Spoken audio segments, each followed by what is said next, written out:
In 1856, a 17-year-old named Abby Burgess kept the lamps burning at Meticulously Rock Lighthouse for 4 weeks alone in a winter storm. Her father had rowed to the mainland for supplies and could not get back. The food ran out by the second week. She survived on what she scraped from the cellar and what the sea gave back when the gale broke. Today, most Americans think lighthouse keepers ate hearty seafood dinners under romantic sunsets. The truth is stranger and far more resourceful. Number 17 was so foul, one keeper in Maine wrote he would rather die than eat it again. Number 4 kept families alive through Atlantic winters when the supply tender could not reach them for 90 days. And number 1, the meal that defined American lighthouse life from Cape Cod to Cape Disappointment, has been almost entirely forgotten. Hit subscribe. Let us count down. Number 25. Hardtack soaked in black tea. Before tinned goods reached remote stations, before refrigeration meant anything at the end of a rocky point, hardtack kept American lighthouse keepers alive. These flour and water biscuits, baked twice until every drop of moisture vanished, could survive a year in a tin canister beside the fog signal. The U.S. Lighthouse Service issued them by the barrel to isolated stations from Maine to Oregon.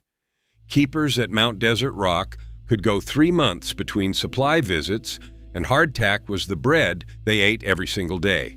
The trick was patience. A keeper would drop 2 biscuits into a tin mug of strong black tea and wait 5 minutes for the bricks to soften into something just chewable. Some men spread them with bacon grease and a sprinkle of brown sugar to imitate cake. Others crumbled them into bowls of stew until the broth turned thick and gluey. The taste was nothing. The calories were everything. Number 24, salt cod and boiled potatoes. On the New England coast, salt cod was not a dish, it was a way of life. Lighthouse keepers from Cape Cod to Eastport stacked wooden boxes of the dried fish in the cellar of the keepers' quarters, pale as paper and hard as planks. A pound cost about 6 cents in 1870. To eat it, a keeper would soak a piece overnight in cold water, change the water twice to draw out the salt, then simmer it gently with a few peeled potatoes until both became tender. The flaked fish went onto the plate with a pour of melted pork fat or a knob of butter when the cow at the station was giving milk. Salt and pepper finished it. That was supper, 3 or 4 nights a week, for months at a stretch. The keepers' children grew up thinking salt cod was the only kind of fish that existed. Number 23, salt pork and navy beans. The United States Lighthouse Service issued salt pork as part of the standard ration, packed in heavy wooden barrels that traveled by tender from Boston to the most distant stations. A keeper would lower a piece into a pot of soaked navy beans with 1 onion, a bay leaf if the garden grew any, and water to cover. Then the pot went onto the back of the iron stove and simmered for the better part of a day while the keeper trimmed wicks, polished brass, and logged the weather. By supper, the beans had softened into a creamy mass, and the salt pork had given up its fat to the broth in pale golden ribbons. A serving delivered the protein and fat that a man working 20-hour watches in January desperately needed. The smell filled the small stone kitchen and announced that the long day was almost over. Number 22, yellow pea soup. Every keeper in the Northeast District kept a sack of yellow split peas in the dry pantry because no other ingredient stretched further or kept longer. The peas dissolved entirely after 2 hours of simmering, thickening the water into a porridge so dense it would hold a spoon upright. A leftover salt pork rind, dropped in at the start of cooking, gave the soup its smoky bottom note.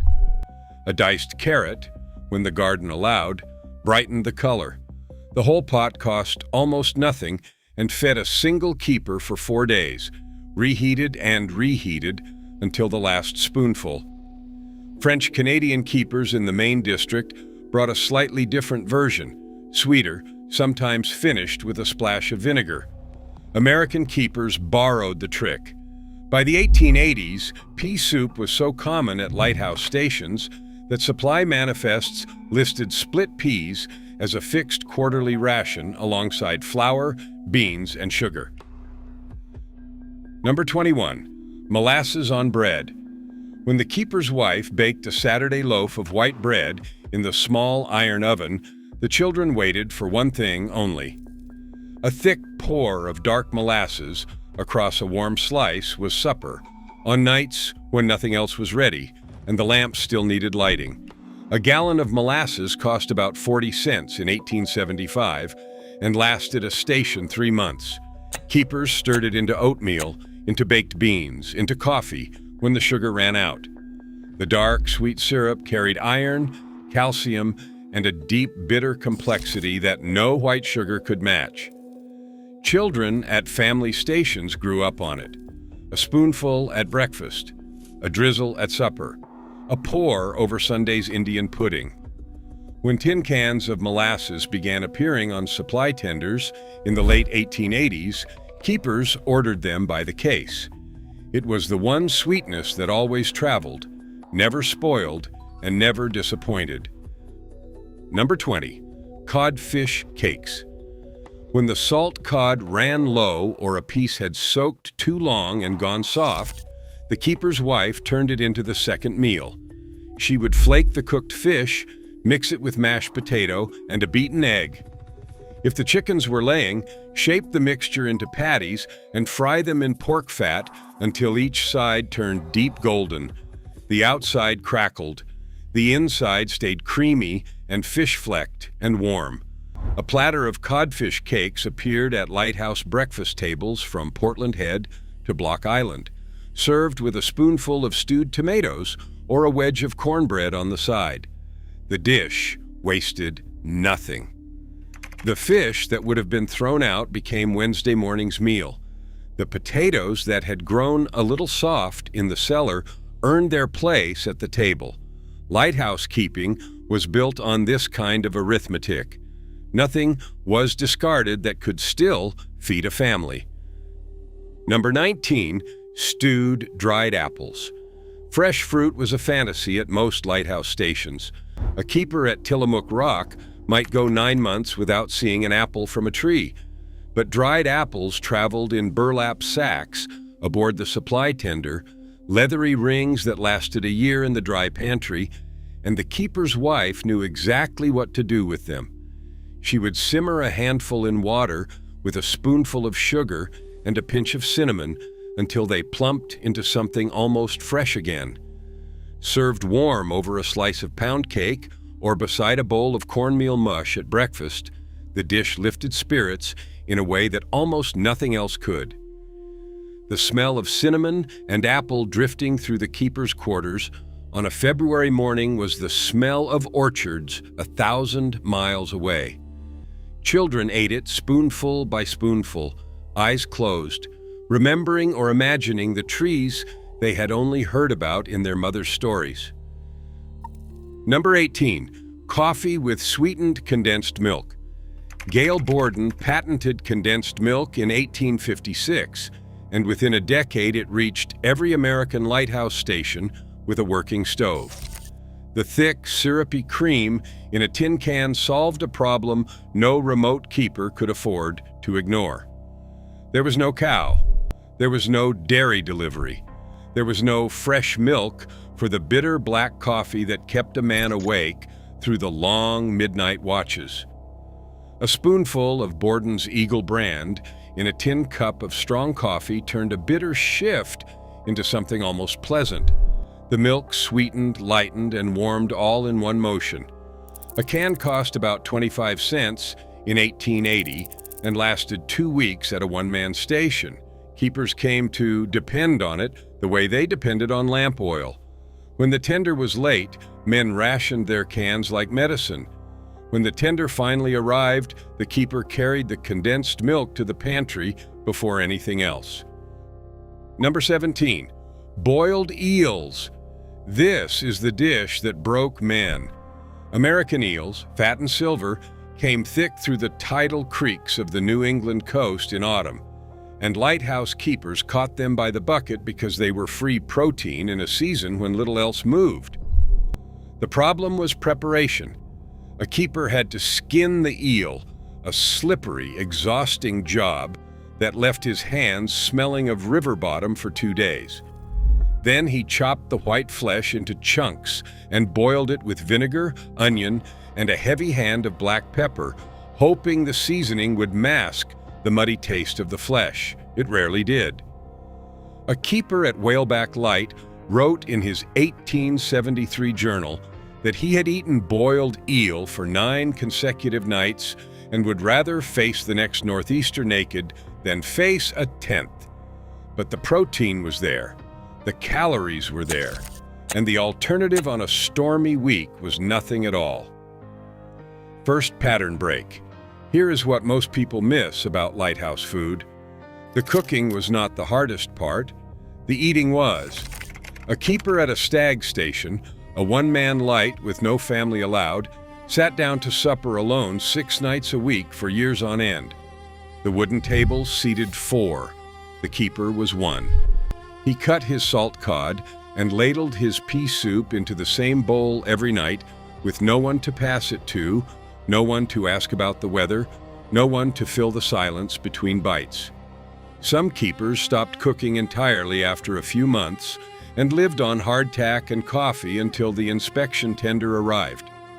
Others built elaborate routines, baking bread on Saturdays, brining a piece of beef on Mondays, just to give the week a shape. The food was not the point.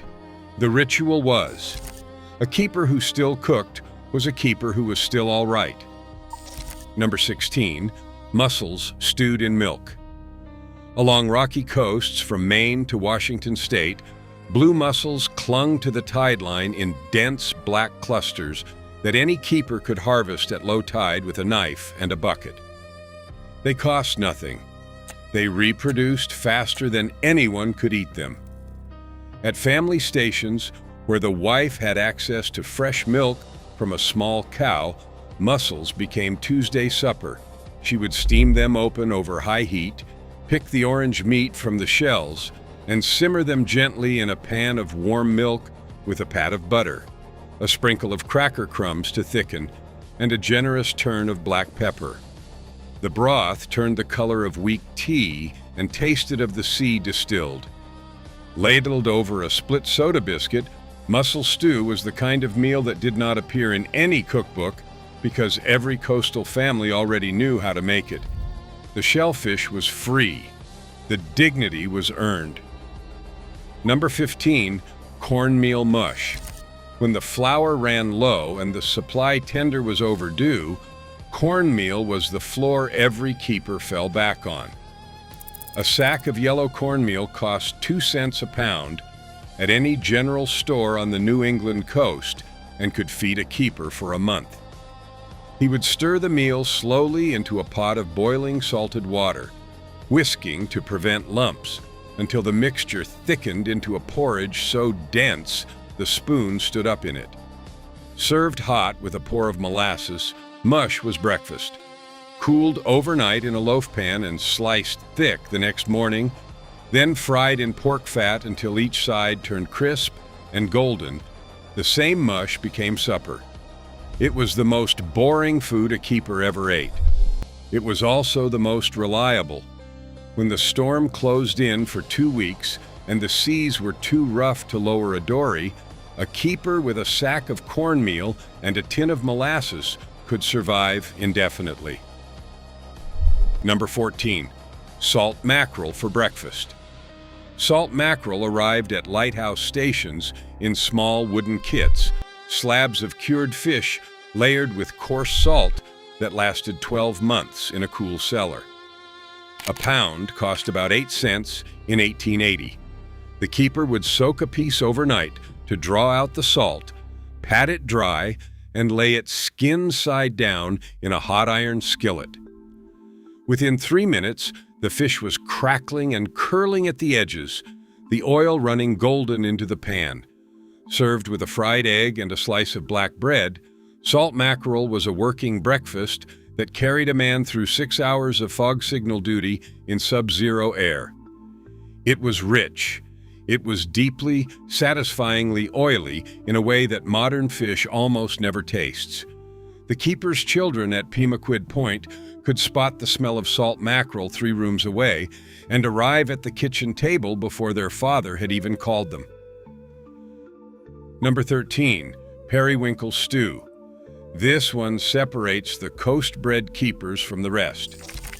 Periwinkles, small black sea snails the size of a thumbnail, covered the rocks at low tide in numbers that defied counting. A keeper could gather a quart in 15 minutes if he knew which ledges to work.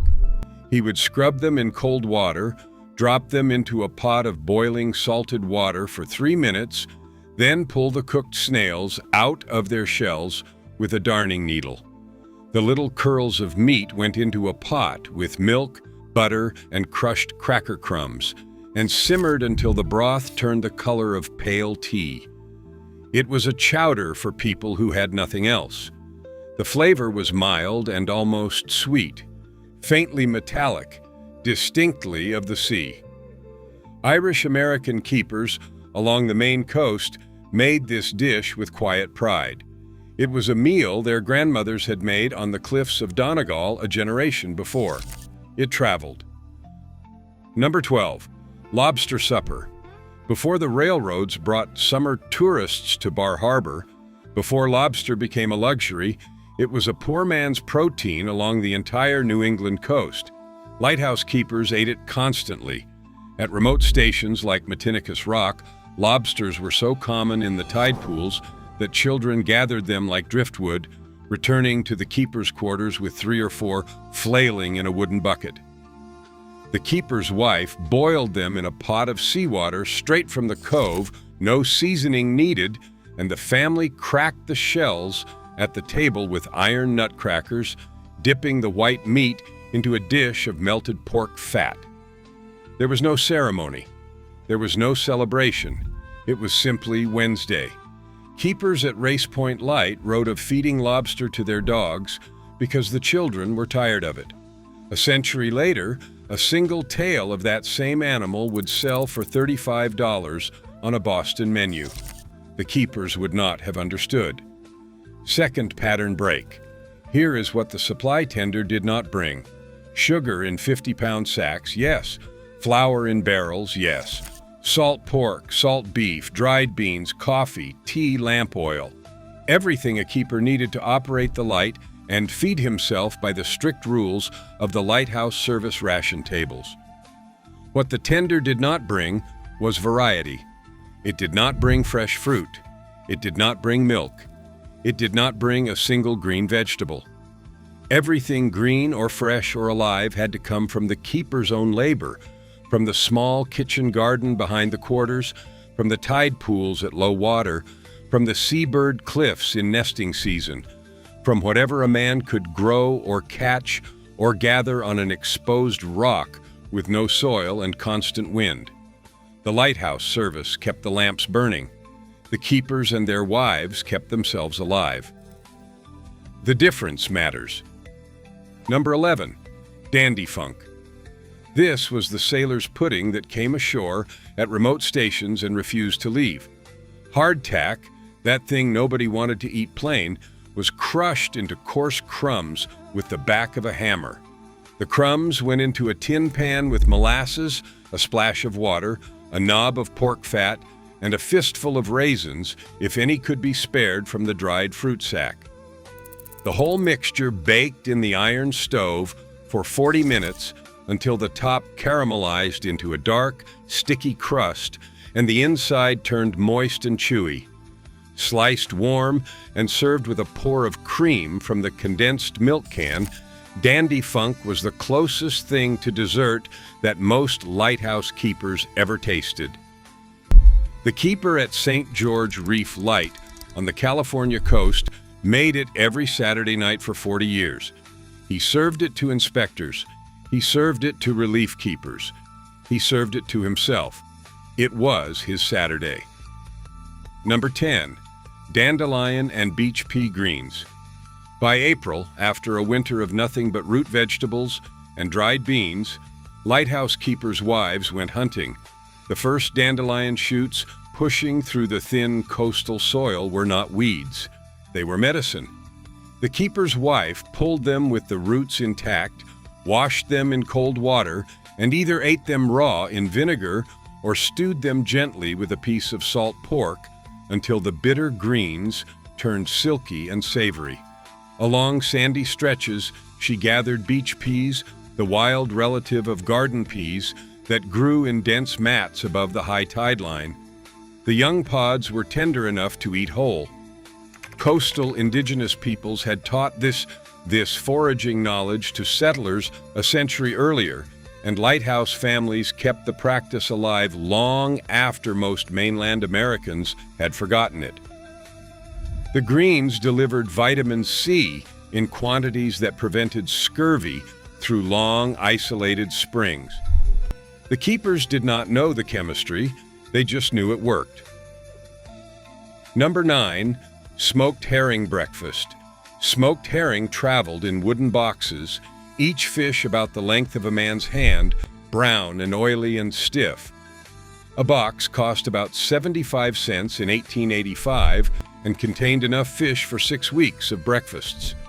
The keeper would lay a herring skin side down on the hot iron stovetop directly, no pan, no fat, and let it crisp for 2 minutes aside. The smell filled the kitchen, smoky and rich and faintly sweet. He pulled the cooked fish apart with a fork, ate the warm flesh with a thick slice of buttered bread, and washed it down with strong black tea. It was a breakfast so satisfying that men who grew up at lighthouse stations described it 60 years later as the food they missed most. Smoked herring is almost impossible to find in American stores today. The taste, the smoke, the salt, the oil rendering into the bread has slipped out of the country's memory almost entirely. Number 8. Plum Duff. On Christmas Day, and on no other day of the year, the keeper's wife made plum duff, the boiled pudding that English and Irish sailors had carried across the Atlantic and that American lighthouse families adopted as their one true holiday tradition. She mixed flour, suet, sugar, eggs, a splash of dark rum if any could be found, and a generous handful of raisins and currants from the dried fruit tin. The mixture went into a clean cotton bag, tied tight at the top, and dropped into a large pot of boiling water for 3 full hours. By Christmas afternoon, the kitchen smelled like cinnamon and steam and the deep sweetness of caramelized sugar. The keeper untied the bag and turned out a dense, dark, glistening dome of pudding that the family attacked with spoons and a pour of warm cream. It was the only fancy thing that happened at the station all year. The children remembered it forever. Number 7. Indian pudding. Every Sunday from October to April, the keeper's wife made Indian pudding. Cornmeal, milk, molasses, a beaten egg, a pinch of cinnamon, and a spoonful of butter went into a buttered baking dish and into the low oven of the iron stove for 3 full hours. The pudding cooked slowly, the cornmeal swelling, and the molasses caramelizing into a deep brown sweet that filled every corner of the keeper's quarters with a smell that meant Sunday. Served warm with a spoonful of fresh cream or a melt of butter, Indian pudding was the most American dessert that ever existed. The Pilgrims had eaten it. The Revolutionary soldiers had eaten it. The lighthouse keepers ate it long after the rest of the country had moved on to fancier sweets. It was cheap, slow, and absolutely impossible to ruin. Today you will find it on the menu at maybe 3 diners in Massachusetts. The rest of the country has forgotten this dish existed. Number 6. Cracker hash. When the keeper had nothing else and the supply tender was a week overdue, he made cracker hash. He crushed 4 pieces of hardtack into rough crumbs, fried a chopped onion in pork fat, added the crumbs to soak up the grease, broke 2 eggs over the top, and stirred everything together until the whole pan looked like a coarse, salty, golden scramble. It was supper in under 10 minutes from ingredients that never went bad. Stag station keepers ate this dish 2 or 3 nights a week through long winters, and many of them claimed to prefer it to anything fancier. The texture was crunchy and yielding at once. The flavor was deeply savory, almost meaty, in the way that bread fried in fat with onions and eggs always is. Cracker hash appeared in no American cookbook of the era. It did not need to. Every lighthouse keeper west of Mississippi knew how to make it without thinking. Third pattern break. Here is the thing food historians overlook entirely. American lighthouse keepers were the last keepers of a preservation knowledge that the rest of the country abandoned the moment electricity reached the kitchen. These men and women knew how to salt cod that would keep for a year. They knew how to brine pork that would survive a sea voyage. They knew how to dry apples on a string above the stove, how to render fat into clean white lard for baking, how to corn beef in a stone crock, how to preserve eggs in water glass through a winter without chickens. The skills were not exotic. They were ordinary. Every keeper's wife at a remote station was, by necessity, a working food scientist. When the lights were automated and the families went home, that knowledge went with them. The refrigerator killed it, the supermarket buried it, and nobody noticed because the convenience seemed so total. Number 5, salt beef and turnips. The Lighthouse service issued salt beef in wooden casks, heavily cured cuts of chuck, and brisket packed in coarse salt and saltpeter brine. A keeper soaked a piece for 2 days in fresh water, changing the water each morning before he could cook it. Then it simmered in a large pot with quartered turnips, carrots if the seller had any, and a couple of onions for 4 hours until the meat fell apart in tender shreds and the vegetables turned silky with the broth. The whole pot fed a keeper for 3 or 4 days. The flavor was deep, salty, almost smoky, the kind of beef taste that modern fresh meat simply does not have. Salt beef and turnips appeared on Lighthouse supper tables from New Year's through April every single year, the warming midwinter meal that broke the monotony of fish and beans. Then refrigeration arrived. Then fresh beef became available. The brine cask was emptied for the last time, and nobody ever filled it again. Number 4, salt, cod, brewis. The Newfoundland traditions crossed into northern Maine in the mid-19th century, and lighthouse keepers from Eastport to Lubec adopted the dish as their own. Brewis was salt cod and hardtack, both soaked overnight in cold water, then brought to a slow simmer in fresh water until both turned tender. The fish and the soaked biscuit went onto a single plate with a generous pour of scrunchions, small crispy cubes of salt pork fried in their own fat until brown and crackling. The combination of soft salt fish, soft soaked biscuit, and hot rendered pork was the most filling meal a lighthouse keeper could put in front of himself, with 3 preserved ingredients and a pot of water. It cost about 15 cents to feed a family of 4. It kept families alive through Atlantic winters when the supply tender could not reach them for 90 days. Today, brewis appears in maybe 2 or 3 rural Maine kitchens and nowhere else in America. The dish that fed coastal lighthouses for generations is essentially extinct. Number 3, sourdough flapjacks. The keepers at Tillamook Rock Lighthouse off the Oregon coast lived in conditions so brutal that the station was nicknamed Terrible Tilly. The supply tender visited every 3 weeks in good weather and every 3 months in bad. The keepers survived on what they could store and what they could make.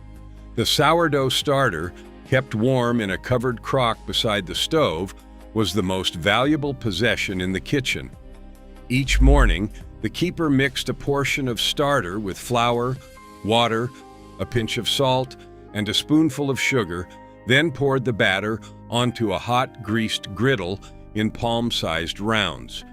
The flapjacks rose into pale, golden, tangy discs that the keeper stacked 4 high and drowned in molasses.